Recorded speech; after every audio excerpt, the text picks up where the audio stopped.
Pada kesempatan kali ini kita akan membahas teknologi reproduksi pada hewan. Masih ingat kan minggu lalu kita membahas tentang reproduksi pada hewan. Nah, kalau ada gambar seperti ini, kira-kira kalian pilih sapi A atau sapi B ya? Menurut kalian sapi mana yang memiliki kualitas yang terbaik? Sapi A atau sapi B? Pasti jawabannya banyak sapi B ya. Nah, untuk mendapatkan kualitas hewan ternak yang terbaik dibutuhkan teknologi reproduksi pada hewan. Lalu, apa saja macam-macam teknologi reproduksi pada hewan? Yang pertama, teknologi reproduksi hewan yaitu inseminasi buatan. Teknik ini dikenal dengan nama kawin suntik, suatu teknik untuk memasukkan sperma yang telah dicairkan dan diproses terlebih dahulu yang berasal dari ternak jantan ke dalam saluran alat kelamin betina dengan menggunakan metode dan alat khusus. Berikut merupakan video dari inseminasi buatan.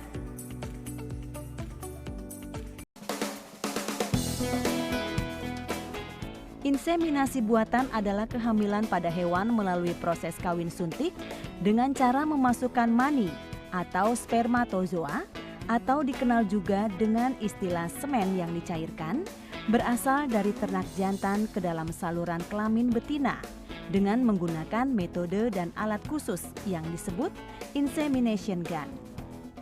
Inseminasi spesialisasi memproduksi semen beku dikelola inseminasi oleh Balai Besar Inseminasi Buatan atau BBIB, berlokasi di Desa Toyomarto, Kecamatan Singosari, Kabupaten Malang, Jawa Timur. Di balai ini kita telah mencapai angka produksi sampai 30 juta sejak berdiri.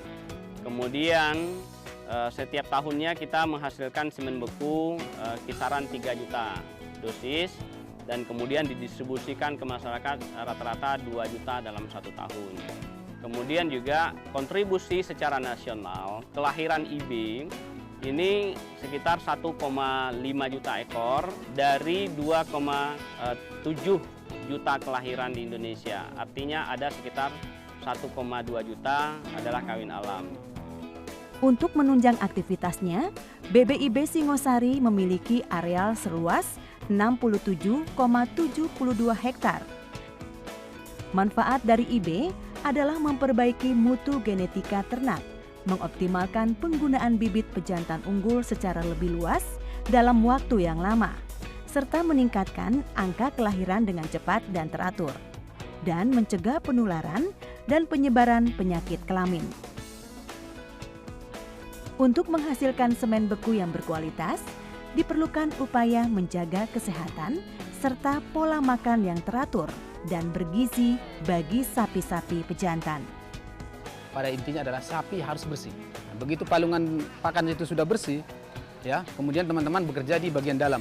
Nah, ketika mereka sudah bekerja di bagian dalam, nanti bidang pakan datang untuk memberikan pakan, ya. Setiap 2 kali seminggu dilakukan pengambilan semen beku dari sapi-sapi pejantan tersebut dicatat.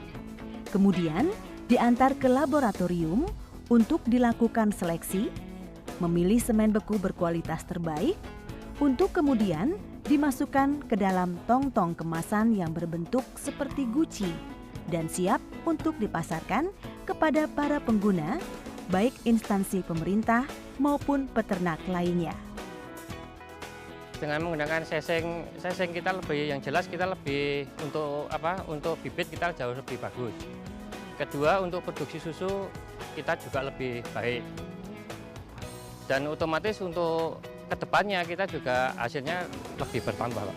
Ya, pengakuan masyarakat selama ini ditunjukkan dengan beberapa apresiasi yang diterima oleh Balai Besar Inseminasi Buatan Singosari, baik itu Piala Kencana Abdi Bakti Tani, kemudian juga sistem pengendalian internal SPI Award yang kita peroleh terhandal di tahun 2014 ini. Harapan kita bagaimana teknologi inseminasi buatan ini bisa diaplikasikan secara menyeluruh di masyarakat dan memberi solusi bagi kehidupan para peternak sapi agar lebih sejahtera, dan kita bisa dan pasti kita mampu untuk swasembada daging dan termasuk juga swasembada susu yang kita inginkan. Teknologi yang kedua adalah transfer embrio. Transfer embrio merupakan generasi kedua bioteknologi, reproduksi setelah inseminasi buatan. Teknologi ini memiliki kelebihan dari ilmu reproduksi lainnya. Dengan transfer embrio, seekor betina unggul dapat menghasilkan sekitar 40 ekor anak sapi dan seragam setiap tahun.